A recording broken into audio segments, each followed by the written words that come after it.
The council chamber floated in the darkness of space like a massive jewel. It orbited a dead star that no longer burned, making it neutral territory for all the alien species who gathered there. Inside the enormous structure, hundreds of beings sat in curved rows that rose higher and higher toward the ceiling.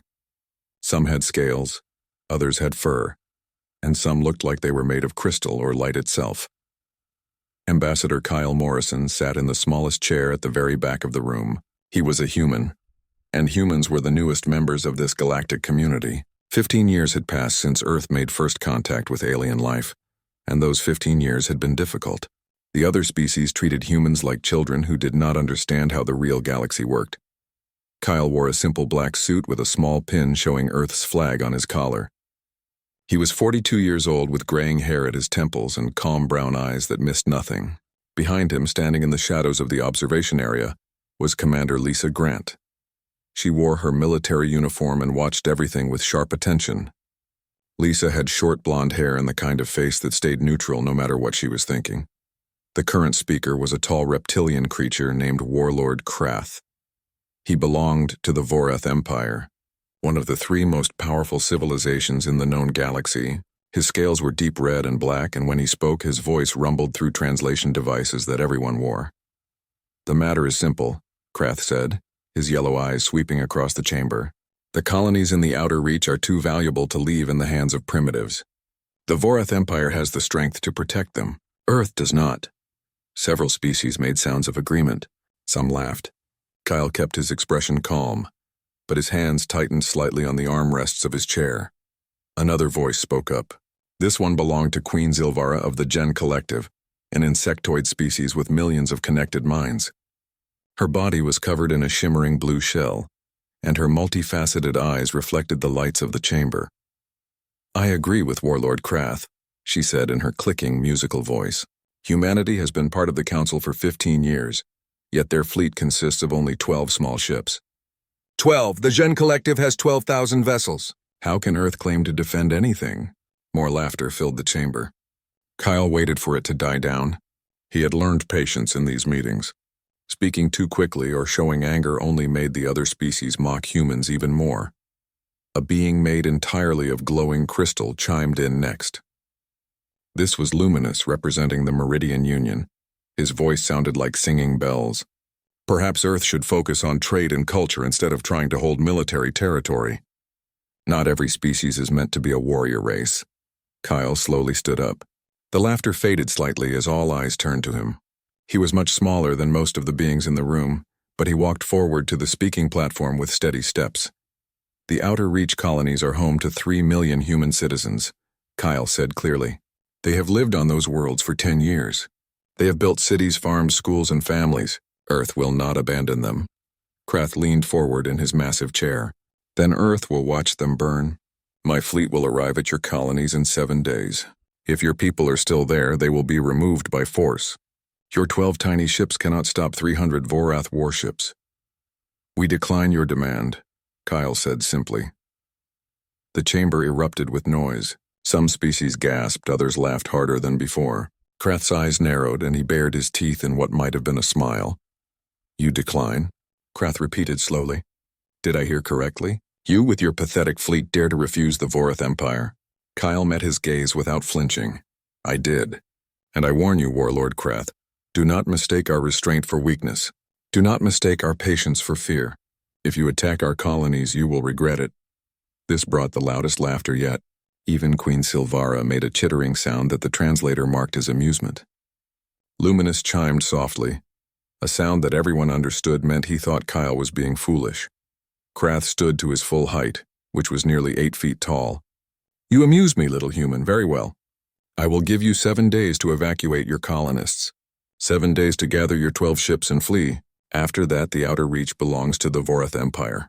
And perhaps after we take those worlds, we will visit Earth itself and teach you the true meaning of power." Kyle remained silent for a moment.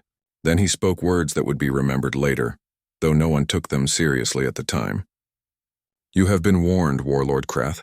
Tell your people to make peace with whatever gods they believe in. In 7 days, you will learn that humanity is not what you think we are." The laughter continued as Kyle turned and walked back to his seat. Lisa Grant met him at the observation area, her face still showing no emotion, but her eyes held a question. "Did you just threaten the most powerful military force in the galaxy?" she whispered. "I gave them fair warning," Kyle replied quietly. "They chose not to listen. That is their mistake, not ours." The council meeting continued for another hour, discussing trade agreements and border disputes between other species. Not a single civilization offered to help Earth. Some even congratulated Krath on claiming new territory. Humanity, it seemed, would face the Vorath Empire alone. When the meeting finally ended, Kyle and Lisa returned to their small ship docked at the station. It was a diplomatic vessel, not a warship, sleek and white with blue markings. As they walked through the corridors of the council station, they passed groups of aliens who pointed at them and spoke in their own languages. The translation devices picked up words like doomed and foolish and primitive. Inside their ship, Lisa sealed the door behind them and let out a long breath. They really have no idea, do they? Kyle smiled for the first time all day. None at all. They see our 12 patrol cruisers and think, that is our entire fleet. They have no idea what we have been building. "Do you think Krath will really attack?" Lisa asked. "Oh, he will attack," Kyle said with certainty. His pride is wounded now. He made his threat in front of the entire council. If he backs down, he will look weak. No, he will send his fleet, and he will expect an easy victory. Lisa walked to the communications console and entered a series of codes. "Then I should send the message." Kyle nodded. "Send it. Protocol Sentinel is now active. It is time to bring our people home." Lisa typed the encrypted message and sent it through channels that no other species knew existed. The message was short, just 3 words. But those 3 words would change everything. The veil rises, somewhere far away, in a region of space that all galactic maps marked as dangerous and unstable. That message was received. In hidden shipyards that no alien eyes had ever seen, thousands of people began their final preparations. Ships that had been built in secret for over a decade powered up their engines. Crews that had trained far from Earth's solar system ran through their combat drills one last time. The trap was set. The bait had been taken. Now humanity would reveal its true face to a galaxy that had laughed at them for 15 years. Back on the council station, Warlord Krath stood in his private chambers and looked at a holographic display of the outer reach. His advisors stood around him, already planning how they would divide the conquered human colonies. "How long until our fleet is ready?" Krath asked. 6 days, Warlord, one advisor answered. 300 ships, all fully armed and crewed. Krath nodded slowly. "Good, and what resistance can we expect from the humans?" Another advisor brought up data on human military capabilities. 4 of their patrol cruisers are stationed at the colonies. Their weapons are primitive but functional. Their shields are weak. Our analysis suggests the battle will last no more than 2 hours.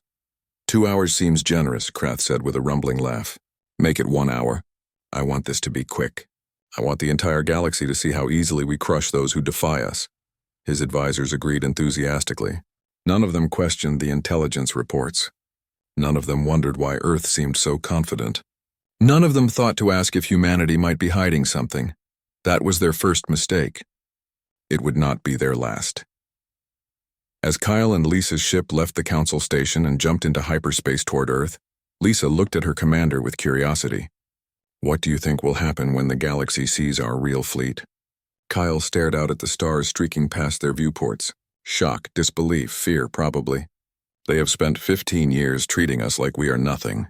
They have mocked our technology, laughed at our diplomacy, and assumed we are too weak to matter. In less than a week, all of that changes. Do you think they will attack us after they know the truth? Some will want to, Kyle admitted. But they will be too afraid. That is the point of this strategy. We let them think we are weak, and when they finally see our strength, it will be too overwhelming for them to challenge. Fear is a better deterrent than actual warfare. Lisa nodded slowly. "I hope you are right. I hope this plan works." "It will work," Kyle said with quiet confidence. "It has to. Because if it does not, if we fail, then Earth truly will be destroyed. This is our one chance to show the galaxy that humans are not prey. We are predators who have been hiding our claws, and very soon Warlord Krath is going to feel those." Captain Daniel Harris stood on the bridge of his ship and watched the stars. He was 38 years old with dark hair and tired eyes. For 6 days he had been waiting at Harmony Station, the largest human colony in the outer reach. His crew was nervous. Everyone knew what was coming. "Captain, we are detecting hyperspace signatures," his sensor officer called out. Her name was Lieutenant Amy Chen, and her voice stayed steady even though her hands shook slightly. "Multiple contacts. Very large fleet approaching." Daniel nodded slowly. "How many ships?" "Counting now, sir." 100, 200. Still counting. Amy paused, then looked up with wide eyes. 300 ships, Captain. The entire Vorath war fleet. Around the bridge, the crew went silent. Daniel had 4 patrol cruisers under his command. 4 ships against 300. The math was simple, and it was not in their favor. "All ships, this is Captain Harris," Daniel said into the communications channel. "Prepare for combat. Remember your training. Remember why we are here." 3 other captains responded, their voices coming through clearly. Captain Paul Rogers on the Defender, Captain Linda Hayes on the Guardian, Captain Steve Murphy on the Sentinel. All of them were experienced officers who had served humanity for years. All of them knew they were about to fight a battle they could not win, or so it seemed. "Sir, incoming message from the Vorath flagship," the communications officer reported. "Put it through," Daniel ordered. Warlord Krath's face appeared on the main view screen. His red and black scales gleamed under the lights of his command center, and his yellow eyes looked at Daniel with something like pity. "Human Captain," Krath said slowly. "I am Warlord Krath of the Vorath Empire. I give you one final chance. Surrender your ships and evacuate your colony. Do this and your people may leave unharmed." Daniel met his gaze without fear. "This is Captain Daniel Harris of Earth Defense Force. I decline your offer. This colony is sovereign human territory. If you attack, you will be committing an act of war." Krath's eyes narrowed. "You have 4 small ships. I have 300 warships. You cannot win this battle." "Maybe," Daniel replied, "but we will make you pay for every inch of space. We will make you remember this day." For a moment, Krath just stared at him. Then the warlord threw his head back and laughed, a deep rumbling sound that made the speakers crackle. "Brave words from a dead man. Very well. If you choose death, I will grant it to you." The screen went black. "All ships combat formation," Daniel ordered. "Target the flagship. If we are going down, we take their leader with us." The 4 human cruisers moved into position. They were small compared to the Vorath warships, but they moved with precision and speed. On the Vorath flagship, tactical officers watched the human ships and smiled. This would be easy. The battle began with a barrage of fire from the Vorath fleet. Hundreds of weapons lit up the darkness of space. Energy beams and missiles streaked toward the human ships like a storm of light and death. Daniel gripped his armrest as his ship shook from the impacts. "Shield status?" "Shields holding at 80%, Amy reported, surprise clear in her voice. "They are stronger than the Vorath expected."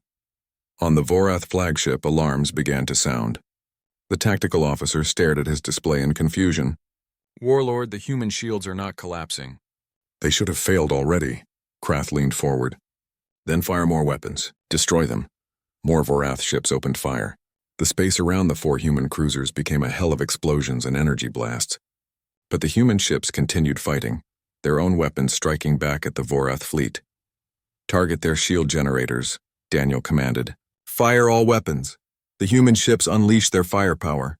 Rail guns, missiles, and energy cannons all fired at once. 3 Vorath destroyers exploded, their shields failing under the unexpected assault. More Vorath ships took damage as the human weapons proved to be more powerful than anyone had predicted. "How are they doing this?" one of Krath's advisors demanded. "Intelligence said their weapons were primitive." "I do not care about intelligence reports," Krath snarled. "Surround them. Destroy them now." The Vorath fleet began to close in, forming a sphere around the 4 human ships. There was no escape. The humans were trapped, and now the real killing would begin. On Daniel's ship, warning alarms blared. "Shields at 40%, Amy called out. "We cannot take much more of this." Daniel looked at the chronometer on his command display. 11 minutes had passed since the battle started. He needed to hold out for 1 more minute. "Just 60 more seconds. All power to forward shields," he ordered. "Concentrate fire on the flagship. Make them think we are trying to kill their leader." His crew obeyed without question. The human ships turned their guns on Krath's massive flagship, hammering its shields with everything they had. The Vorath commander roared with anger as his ship shook from the impacts. "Kill them!" Krath shouted. "I want those ships destroyed right now." The Vorath fleet unleashed everything at once. The space around the human ships became nothing but fire and explosions. Shields failed on 2 of the patrol cruisers, and their hulls began to take direct damage. Then, at exactly 12 minutes, Daniel received a message on his command console. 3 words appeared in green text. Protocol Sentinel. Confirmed. All ships emergency jump. Daniel ordered immediately. Coordinates uploaded. Execute now. The 4 human cruisers, battered and burning, suddenly vanished. They jumped into hyperspace in 4 different directions, leaving the Vorath fleet firing at empty space. Silence filled Krath's bridge for several seconds. Then the warlord began to laugh again. They fled. The humans ran away like scared children. Victory is ours. His crew cheered. Messages went out across the Vorath fleet, celebrating their success. They had defeated the human defenders and claimed the outer reach for the Empire. News of the battle spread quickly through galactic channels. Within hours, every species knew that Earth's defenders had been crushed by the Vorath war machine. On the Galactic Council station, representatives from dozens of species watched the reports and shook their heads. Humanity had been foolish to resist. Now they would pay the price for their arrogance. But none of them noticed something important. The human ships had not fled toward Earth. Their hyperspace jumps had taken them in completely different directions, toward a region of space that most species avoided. A region marked on all galactic maps as unstable and dangerous. A region humanity called the Veil. Deep beneath Earth's Pacific Ocean, in a bunker that existed 3 miles below the surface, Admiral Jacob Pierce sat in a command center filled with screens and holographic displays. He was 60 years old with gray hair and eyes that had seen too many wars. Next to him stood Vice Admiral Nina Shaw, a woman in her 50s with sharp features and a mind like a steel trap. Signal received, Nina reported. Protocol Sentinel is active. Captain Harris and his crews are on their way to the rendezvous point. Jacob nodded slowly. And the Vorath? They think they won. They are occupying Harmony Station right now, celebrating their victory. Nina smiled coldly. They have no idea what is about to happen. Jacob stood and walked to the largest display screen. It showed a map of the galaxy with thousands of dots representing ships. Most people looking at this screen would assume the dots showed the locations of Earth's 12 patrol cruisers. They would be wrong. How long until the fleet arrives at Earth? Jacob asked. 72 hours, Nina answered. All ships are underway. The veil is opening. Jacob turned to face his second in command. Then it is time. Send the message. Bring them home. Nina moved to a communications console and entered a series of codes that only 3 people in the entire human government knew. The message was encrypted with technology that no other species possessed. It traveled through space at speeds that should have been impossible, reaching its destination in seconds. Far away, in the hidden shipyards inside the Veil Nebula, thousands of people received that message. On the bridge of the largest ship ever built by human hands, Captain Rachel Stevens read the message and smiled. Attention all ships, Rachel said into the fleet-wide channel. This is not a drill. We have received confirmation. Protocol Sentinel is active. All ships prepare to leave the Veil. We are going home. Around her, the bridge crew burst into cheers. They had waited for this moment for years. Some of them had been in the Veil for their entire military careers, building and training and preparing for a war they hoped would never come. But now the war was here, and it was time to show the galaxy what humanity had really been doing for the past decade. How many ships are ready? Rachel asked her executive officer. All of them, Captain. 2,143 warships, fully crewed, fully armed, and ready for combat. Rachel looked out the forward viewport at the massive fleet surrounding her flagship, carriers the size of cities, battleships with enough firepower to crack planets, destroyers that move faster than anything the galaxy had ever seen. And at the center of it all, the biggest ship humanity had ever built, the UES Indomitable, Admiral Jacob Pierce's future flagship. A vessel so large that it could carry 10,000 fighters and support craft. A ship that mounted weapons based on ancient alien technology that humanity had discovered and improved. All ships, this is Captain Stevens, Rachel announced. Light them up. 12 years earlier, a research ship named the Explorer drifted through a region of space that should have been empty. The ship was small and old, one of humanity's first deep space vessels. Dr. Henry Brooks sat in the captain's chair, his eyes fixed on the sensor readings that made no sense. This is impossible, he muttered. running his hand through his messy brown hair. There should not be anything here. The charts say this region is just an unstable nebula. Next to him, Dr. Claire Watson checked her own instruments. She was younger than Henry, only 30 years old with red hair tied back in a practical bun. The charts are wrong. There is definitely a structure in there. Something big. The explorer moved deeper into the purple and blue clouds of the nebula. Visibility was almost zero. Their sensors barely worked. But slowly something began to appear through the mist. It was a shipyard, an enormous facility that floated in the heart of the nebula, hidden from the rest of the galaxy. The structure was ancient, built by a civilization that no longer existed. But even after thousands of years, parts of it still functioned. "My God," Henry whispered. "Do you know what this means?" Claire nodded slowly. "It means we just found humanity's future. That discovery changed everything." The shipyard was brought online over the following months. Human engineers studied the ancient technology and learned how to use it. More importantly, they learned how to improve it. Back in the present, Admiral Jacob Pierce stood in his command bunker and remembered that day. He had been a captain back then, commanding a destroyer. When the government learned about the shipyard, they made a decision that would define humanity's place in the galaxy.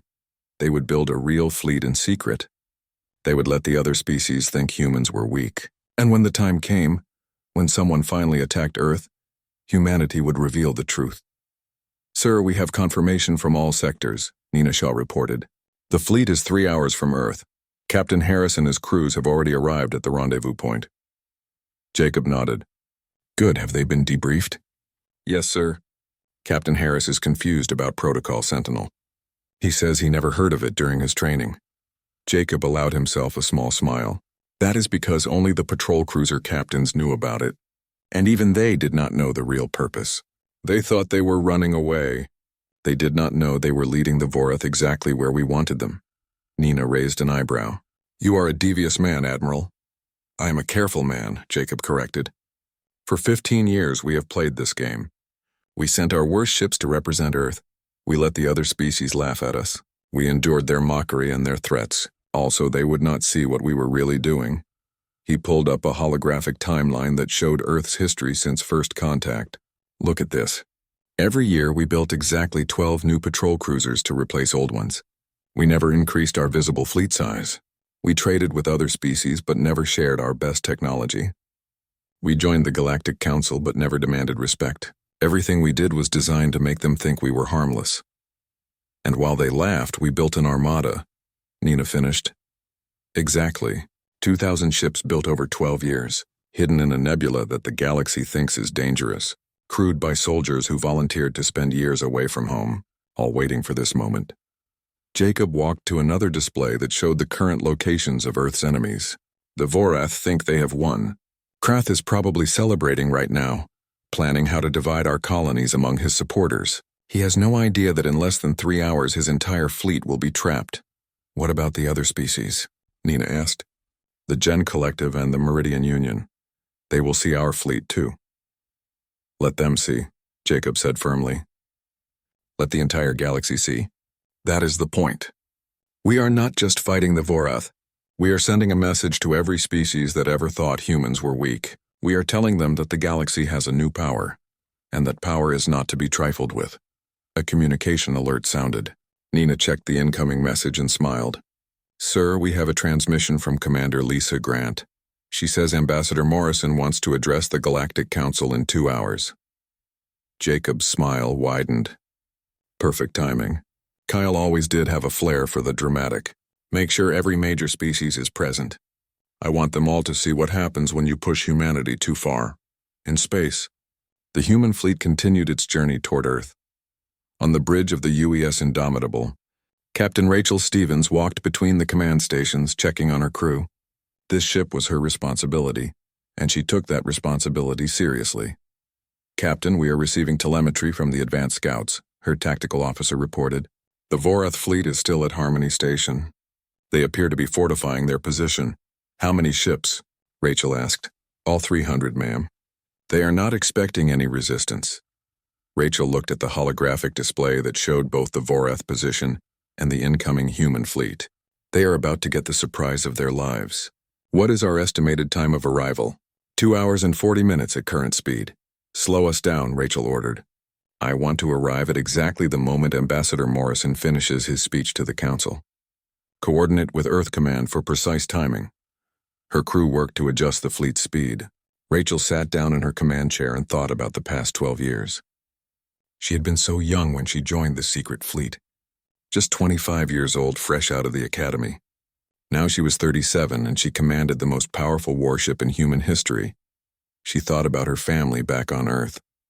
Her parents had no idea what she really did. They thought she worked on a deep space research station. Her brother thought she was boring because she never had exciting stories to tell. Soon they would know the truth. Soon everyone would know. Captain, incoming message from Admiral Pierce, the communications officer announced. Put it through, Rachel said. Jacob's face appeared on her personal display screen. He looked tired but determined. Captain Stevens, how is the fleet? All ships ready, sir. Morale is high. Everyone is eager to finally show what we can do. Good. In a few hours, the entire galaxy is going to be watching us. We need to be perfect. No mistakes, no hesitation. The Vorath Empire needs to see overwhelming force. We need to hit them so hard that they never even think about challenging us again. Understood, sir. What are our rules of engagement? Jacob's expression became grim. They fired first. They invaded our colony. Under galactic law, we have the right to defend ourselves. So here are your orders. Destroy any ship that does not surrender immediately. Take prisoners if they give up, but if they fight, you end them. Make it clear that attacking Earth was the last mistake those ships will ever make. Rachel felt a chill run down her spine. She had trained for combat, but training and real warfare were different things. Sir, 300 ships? That is a lot of people. I know, Jacob said quietly. But if we show mercy now, if we look weak even after revealing our strength, then other species will test us. They will probe our defenses. They will push boundaries. We need to make an example that is so clear, so overwhelming that no one ever doubts us again. Yes, sir. We will do our duty. I know you will. Pierce out. The screen went dark. Rachel sat in silence for a moment, thinking about what was coming. Then she stood and addressed her crew. Listen up, everyone. In less than 3 hours, we are going to fight our first real battle. Not a training exercise. Not a simulation. Real ships with real crews who want to kill us. Some of you are scared. That is okay. I am scared too. But remember why we are here. Remember what we have been training for. The Vorath attacked our colonies. They killed civilians. They laughed at our warnings. Now we are going to show them that humanity does not bluff. The crew looked at her with serious faces. They were young, most of them. The oldest was maybe 40. But they were ready. We have the best ships in the galaxy, Rachel continued. We have weapons that the Vorath have never seen. We have training that puts their crews to shame. We have been preparing for this moment for 12 years while they have been fighting primitive species with outdated technology. They think they are warriors. We are going to teach them what real warriors look like. A cheer went up from the crew. Rachel let them have their moment of excitement, then raised her hand for silence. But do not get cocky. They still have 300 ships. They still have experienced captains and crews who have fought in real wars. If we make mistakes, people will die. So stay focused. Follow your training. Trust your teammates. And remember that back home, billions of humans are counting on us to protect them. She looked around at the faces of her crew. They were engineers from California, pilots from Texas, gunners from New York, scientists from across the world. All of them had given up years of their lives to serve in this secret fleet. All of them had endured isolation and secrecy because they believed in protecting humanity's future. Make no mistake, Rachel said quietly. After today, nothing will be the same. The galaxy will know our secret. They will know that humans are not the weak newcomers they thought we were. Some will respect us, some will fear us, some will hate us, but none of them will ever laugh at us again. She returned to her command chair as the crew went back to their. Ambassador Kyle Morrison stood in the council chamber once again, but this time was different. Every single seat was filled. Representatives from all the major species had gathered, along with observers from dozens of minor civilizations. News of his request for an emergency session had spread quickly through the galaxy. Warlord Krath sat in his usual place, looking smug and satisfied. His red and black scales seemed to shine brighter than before. Next to him, his advisors whispered and laughed quietly. They had won a great victory, and now they expected to watch the human ambassador beg for mercy. "The Council recognizes Ambassador Morrison of Earth," the speaker announced. Kyle walked to the center platform. He wore the same simple black suit as always, but his expression was different now. There was no trace of worry or fear in his eyes. Instead, he looked almost amused. "Members of the Galactic Council," Kyle began, his voice clear and strong. "3 days ago, the Vorath Empire attacked human colonies in the Outer Reach. They destroyed property, they killed civilians, and they did so believing that humanity was too weak to respond." Krath stood up, his massive frame towering over the chamber. "We gave you a choice, human. We offered you a chance to leave peacefully. Your captains chose to fight, and they lost. Do not pretend to be a victim when you are simply weak." "Weak," Kyle repeated, as if tasting the word. "Yes, you think we are weak. You all think that."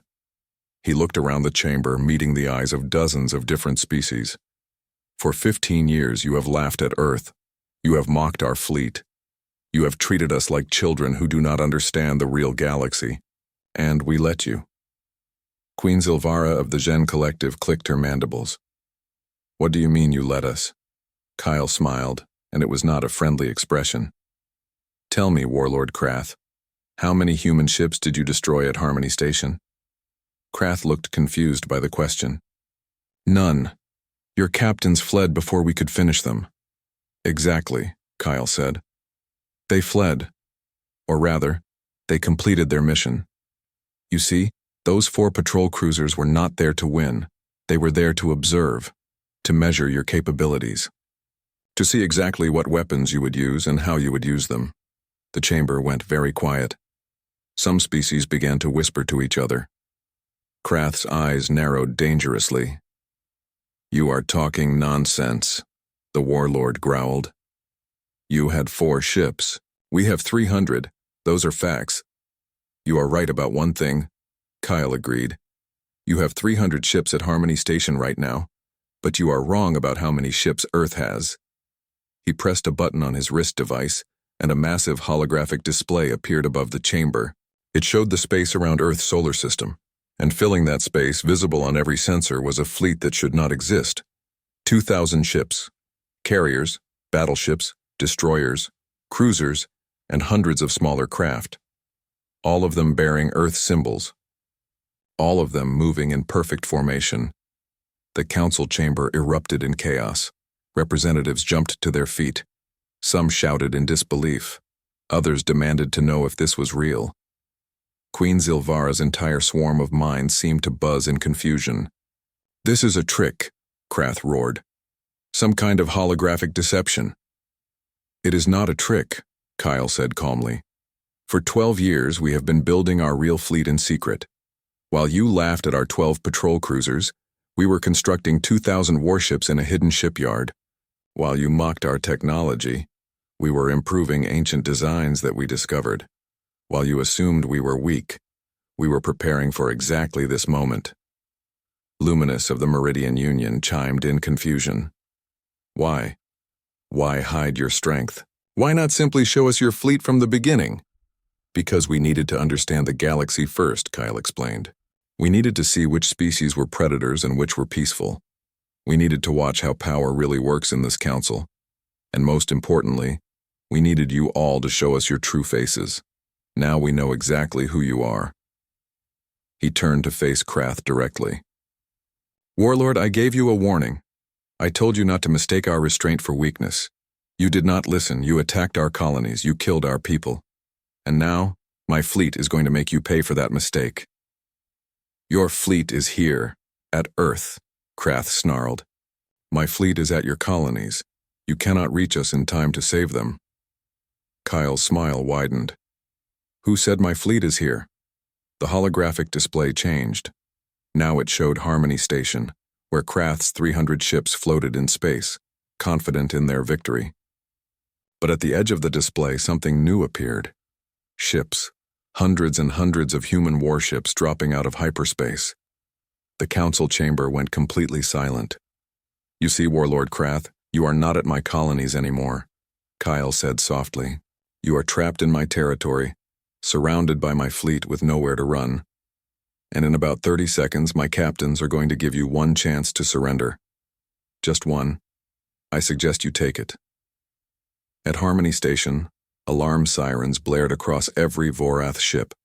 Tactical officers stared at their displays in horror as the numbers climbed higher and higher. 100 human ships, 300, 500, 1,000. This is impossible, one of Krath's advisors shouted. Where did they all come from? On the Vorath flagship, Krath sat frozen in his command chair. His yellow eyes were wide with shock as he watched the human fleet surround his forces. They moved with perfect precision, forming a sphere that blocked every escape route. Then a message came through on all frequencies. The face that appeared was a human with sharp features and determined eyes. Vorath forces, this is Captain Rachel Stevens of the Earth Unified Fleet. You are surrounded. Power down your weapons and surrender immediately. You have 60 seconds to comply. Any ship that continues to show aggression will be destroyed. This is your only warning. Krath's hands gripped the armrests of his chair so hard that his claws dug into the metal. We outnumber them. 300 ships against however many they have. We can fight our way out. Warlord, they have at least 1,000 ships, possibly more, his tactical officer reported, his voice shaking. And our sensors are showing power readings that do not make sense. Their weapons are. They are much stronger than they should be. I do not care, Krath roared. All ships attack. Show these humans what Vorath warriors can do. The Vorath fleet opened fire, hundreds of ships unleashing their weapons at once. Energy beams and missiles filled space, all targeting the human ships. The human shields absorbed the attacks easily. The powerful energy blasts that should have torn through armor instead splashed harmlessly against defensive barriers that the Vorath did not understand. Then the humans returned fire. It was like nothing the Vorath had ever experienced. Human railguns fired metal slugs at incredible speeds, punching through Vorath shields as if they were paper. Energy weapons cut through armor like it was butter. Missiles tracked their targets with impossible accuracy, dodging countermeasures that should have stopped them. In the first 30 seconds, 15 Vorath ships exploded. In the first minute, 50 were either destroyed or crippled. The human fleet moved like a living thing, ships covering each other, focusing fire on key targets and showing tactical ability that made the Vorath look like amateurs. Shields failing, someone on Krath's bridge shouted. Hull breaches on deck 7 through 12. Krath watched in horror as his fleet was torn apart. These were not the weak humans he had expected. These were warriors with weapons and training that matched or exceeded anything the Vorath possessed. All ships retreat, he ordered. Jump to hyperspace. We cannot, Warlord. They have some kind of field that is blocking hyperspace travel. We are trapped. Krath felt true fear for the first time in his life. He was going to die here, in human territory, because he had underestimated them. Another message came through. Rachel Stevens' face appeared again, but now there was no mercy in her expression. You were warned, Warlord Krath. You chose to fight. Now you will learn what happens when you attack Earth. The human fleet intensified their assault. More Vorath ships exploded or went dead in space.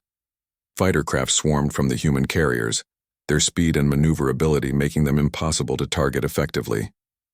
The few Vorath ships that tried to break through the human lines were destroyed instantly.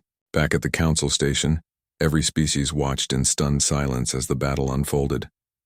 The holographic display showed the Vorath fleet being systematically destroyed. It was not even close to a fair fight. It was an execution. How? Queen Zilvara whispered. How can humans have this level of technology? They are newcomers. They should not be this advanced. Kyle turned to face her. We learned from you. We studied your weapons, your shields, your tactics. Then we found ancient technology that the Vorath and Gen and Meridian never discovered. And we improved all of it. We took the best of the galaxy's knowledge and made it better. On the display, only 100 Vorath ships remained functional. The rest were destroyed or disabled. Krath's flagship was heavily damaged, fires burning on multiple decks. Surrender, Rachel's voice came through again. This is your final chance. Surrender now or be destroyed. Krath looked at what remained of his once mighty fleet. He looked at his crew, who were staring at him with fear and desperation. He had led them to this disaster. His pride had killed them. Power down weapons, he said quietly. We surrender. 3 weeks had passed since the Battle of Harmony Station. In those 3 weeks, the entire galaxy had changed.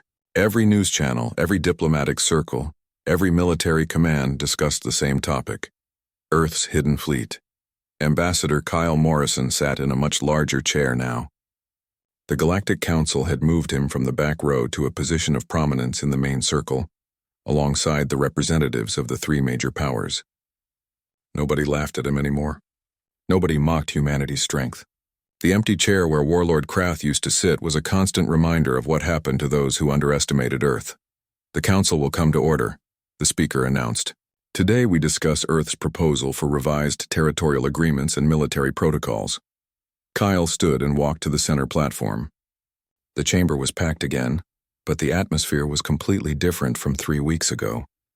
Where there had been contempt, now there was wariness. Where there had been amusement, now there was fear. Members of the Council, Kyle began. Earth comes before you today not as a petitioner, but as an equal. We have proven our strength. We have demonstrated our capabilities. Now we seek to establish a new relationship with the galactic community. He activated a holographic display that showed the current state of galactic politics. For centuries, 3 powers have dominated this council: the Vorath Empire, the Gen Collective, and the Meridian Union. They have set the rules, divided the territories, and decided which species deserved respect and which deserved to be prey. Several smaller species in the audience nodded. They had suffered under this system for generations. Earth proposes a change, Kyle continued. We propose that the Council recognizes 4 major powers, not 3. Earth has the fleet strength to back up this claim. We have the technology, we have the territorial holdings, and we have the will to defend ourselves and our interests. Queen Zilvara's mandibles clicked nervously. You speak of equality, Ambassador, but your display of force at Harmony Station suggested something else. You did not simply defeat the Vorath fleet. You humiliated them. You destroyed 300 warships with minimal losses. That is not the action of a species seeking peaceful coexistence. Kyle met her multifaceted eyes without flinching. We destroyed those ships because they attacked us first. Because they killed our civilians. Because they refused our warnings. If the Vorath had not fired, we would not have destroyed them. But make no mistake, when humanity is threatened, we will respond with overwhelming force. Luminous chimed from his crystalline structure. And what of the fleet you hid from us? What of the deception you practiced for 15 years? How can we trust a species that lies so easily? We did not lie, Kyle replied calmly. We simply chose not to reveal everything. There is no galactic law that requires a species to disclose their full military capabilities. We built our fleet in secret because we needed to. We came to this galaxy as newcomers and we saw immediately that it was full of predators. So we made ourselves look like prey while we prepared our defenses. That was not deception. That was survival. A representative from a small species called the Kell stood up. He was barely 4 feet tall with blue skin and large eyes. Ambassador Morrison, on behalf of the minor species of this council, I wish to say thank you. For decades we have watched the major powers take what they want from us. They dictate terms. They threaten us. They treat us like we do not matter. But you showed them that strength does not always belong to the oldest civilizations. You showed them that anyone can rise if they are clever enough, determined enough. You give us hope. Kyle nodded in acknowledgement. Earth remembers what it was like to be powerless. We will not forget that lesson. Which brings me to the next part of our proposal. The holographic display changed to show defensive agreements and trade partnerships. Earth offers protection to any species that wishes to align with us. Not as subjects or vassals, but as true allies. We offer technology sharing, mutual defense pacts, and fair trade agreements. Any species tired of being pushed around by the major powers can choose to stand with humanity instead. The chamber erupted with noise. Representatives from dozens of minor species began talking excitedly among themselves. The major powers looked alarmed. If Earth formed a block of allied species, the balance of power in the galaxy would shift dramatically. This is unacceptable, Queen Zilvara declared. You cannot simply recruit allies and expect to change thousands of years of established order. Can I not? Kyle asked. Do you have a rule against species forming alliances? Because I have read the Council Charter thoroughly, and I found no such restriction. Luminous chimed loudly, a sound that translated to frustration. You are destabilizing the entire galactic political structure. Good, Kyle said bluntly. The current structure is broken. It benefits the strong and crushes the weak. It needs to change, and Earth is going to change it. He looked around the chamber at all the faces watching him. Here is what is going to happen. Earth's colonies in the outer reach are now officially recognized as sovereign human territory. Any attempt to claim them will be treated as an act of war. Second, Earth will have full voting rights on this council, equal to any other major power.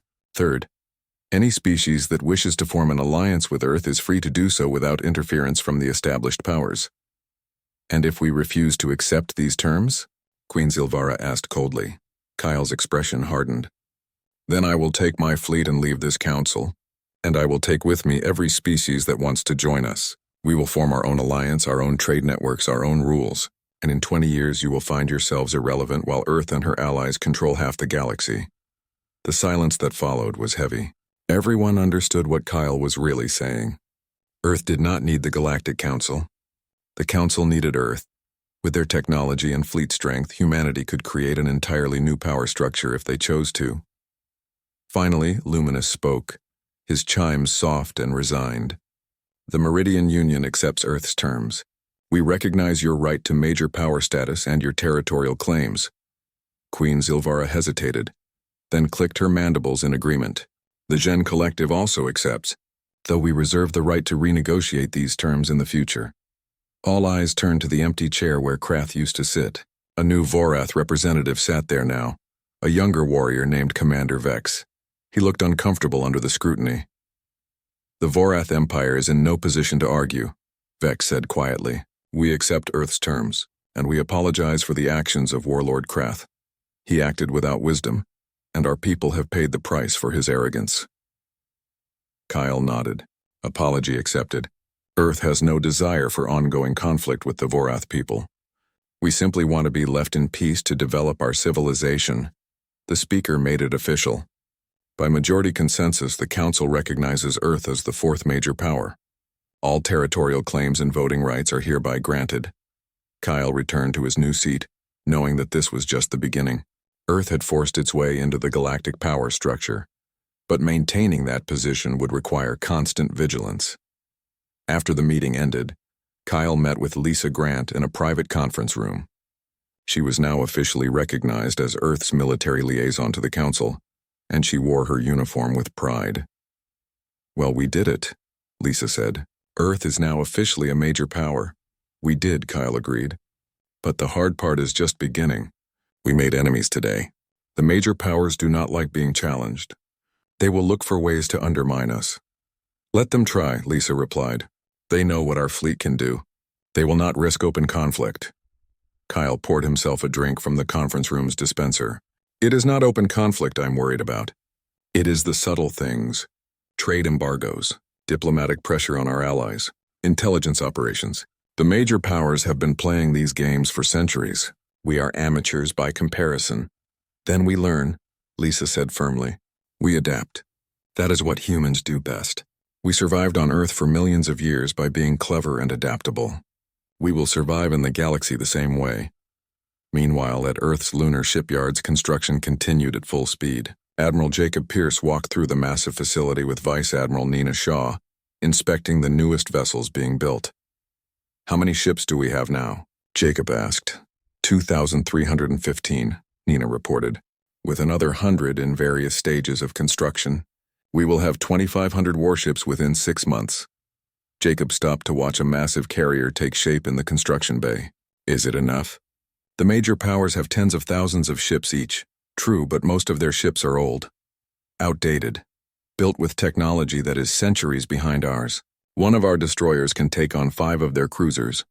Our carriers launch fighters that their point defenses cannot track. We may have fewer ships, but each one is worth 10 of theirs. I hope you are right, Jacob said quietly, because we just painted a target on Earth's back. Every species in the galaxy is now watching us, analyzing us, trying to figure out our weaknesses. Nina smiled. Let them analyze. What they will find is that humanity is not going to back down. We are not going to apologize for being strong. We are not going to pretend to be weak just to make them comfortable.